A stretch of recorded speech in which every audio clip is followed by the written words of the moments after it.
Paul-François. Bonsoir. On est sur le hackathon organisé par Orange autour du HTML5. Alors, tu peux peut-être te présenter rapidement ce que tu fais et puis on reviendra sur cette initiative. Alors effectivement, moi je suis directeur exécutif du Technocentre. Le Technocentre d'Orange, c'est en fait l'entité qui fait le marketing produit de toutes les innovations du groupe et qui déploie donc ces nouveaux produits dans les 35 pays du groupe. On a à peu près 220 millions de clients, 35 pays, et le Technocentre est vraiment l'entité qui travaille avec les Orange Labs, les gens de la technique, pour définir ces produits, que ce soit des produits autour de la télé, des box, des applications, du NFC, et ensuite on les déploie dans ces fameux 35 pays. C'est à peu près 500 hommes et femmes, essentiellement sur Paris, Londres, Amman en Jordanie et Abidjan en Côte d'Ivoire. Alors le monde que vous voyez passer là dans la vidéo, c'est les développeurs qui rentrent chez eux. Voilà. Pourquoi s'intéresser au HTML5 aujourd'hui? Parce que c'est une technologie bon, qui est toute naissante, quoi.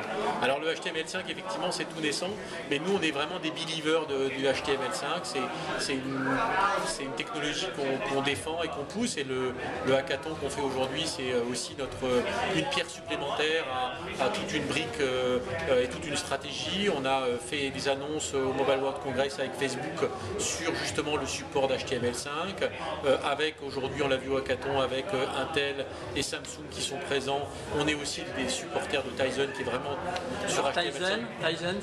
Tizen, c'est une nouvelle plateforme qui est poussée par Intel, Samsung, Orange, et qui est vraiment basée sur des technologies HTML5 pour vraiment rendre, j'allais dire, extrêmement ouvert. Et là on en vient au point d'HTML5, parce que c'est basé sur ces technos HTML5, vraiment rendre complètement ouvert ces plateformes mobiles.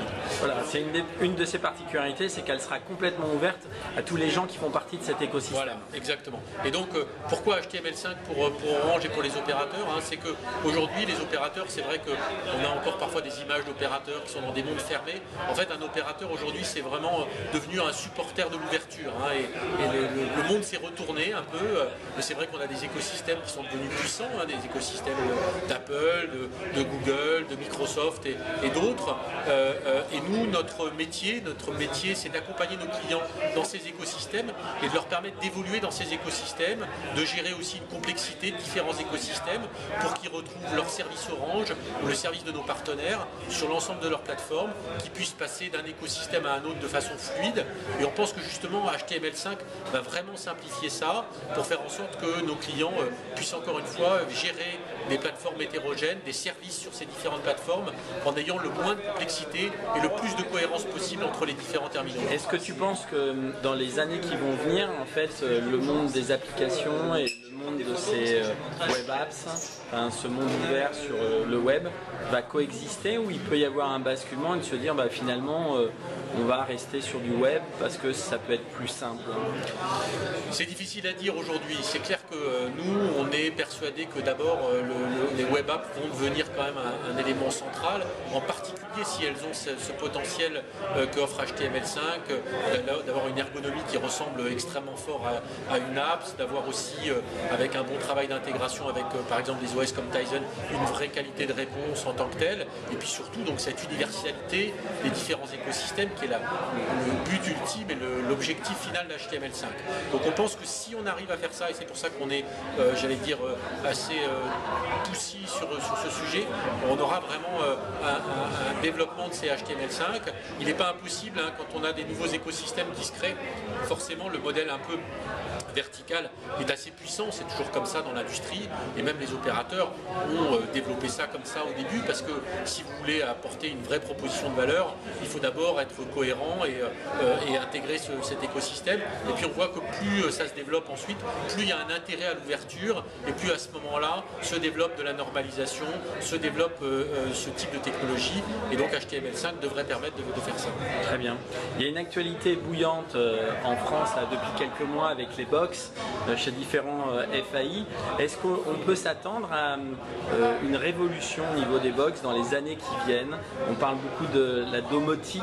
Est-ce que la box va être centrale dans ces outils-là pour les gens? Alors, les box, d'abord, c'est une révolution sans fin, parce que ça fait presque 10 ans que les box existent. On en est presque à 10 millions, nous, d'Orange, de Livebox en Europe dans le monde. Il y en a même, puisqu'on est présent évidemment fortement en Afrique et Moyen-Orient, la Livebox qu'on voit, elle a été développée, elle est présente en Jordanie et dans de plus en plus de pays, le Sénégal, etc. Donc l'histoire, elle se continue, elle va continuer à jouer un rôle important parce que la box, c'est vraiment l'élément central du point d'entrée qui offre des services, de la télévision, du Wi-Fi. Il y a beaucoup de choses autour du développement de la qualité de service qui se développe aussi et de la sécurisation avec des contenus et l'ouverture aux téléconnectés et ces écosystèmes qui vont venir et qui continuent à être très importants dans les box. Et puis oui, une des nouvelles frontières, c'est effectivement l'écosystème de la maison. On voit bien qu'il y a de plus en plus d'équipements connectés qui arrivent. La box va jouer un rôle important dans ce domaine-là, mais pas uniquement. On voit bien que, par exemple, je te donne un autre exemple, on vient de lancer une prise connectée qui permet avec un SMS d'allumer, d'éteindre, de voir aussi si ses enfants sont rentrés avec du RFID. Donc on voit bien que la box va jouer un rôle central, mais pas que. Et donc nous, on commence vraiment à travailler effectivement sur cette notion de comment on peut faciliter la connexion de tous ces équipements et d'avoir, il y a 15 ans, on parlait du frigidaire connecté, probablement qu'il ne viendra jamais. Il y a plein de choses qui aujourd'hui se connectent. Pourquoi pas le frigo? Tu as peut-être raison, mais voilà. Mais en tout cas, avant le frigo, il y a encore beaucoup de choses à connecter, beaucoup d'inventions à trouver dans cette maison pour faciliter la vie. Très bien, merci. Merci.